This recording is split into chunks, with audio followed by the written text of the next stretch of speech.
If you give me 30-ish seconds, I'm going to totally mind fuck you.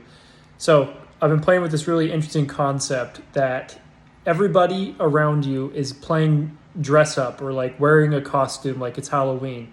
And let me explain. So who you really are is not your name. You're not your skin. You're not your body. I'm not this guy, right? This is just a costume that I'm wearing.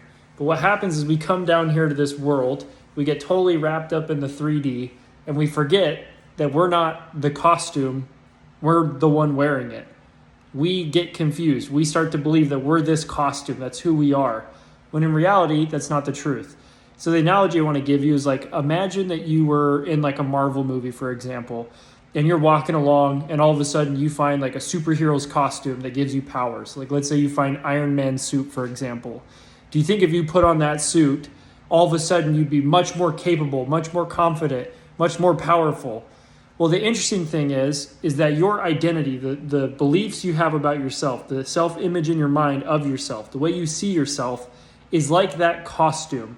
Depending on which one you put on and which one you believe yourself to be, that determines how much you're limited or how much you're benefited in this life. Because, again, you are not the costume. You are the one wearing it. And depending on what costume you put on, you place limitations or constraints on the infinite consciousness and being, which is what you actually are. Because you're not a physical being that's capable of having a spiritual experience. You're a spiritual being that is temporarily having a physical experience. So I guess my message is, what costume are you wearing? What stories are you telling yourself about you? And what would happen if you put a different one on? That's way more than 30 seconds, but hopefully it was worth it. Peace.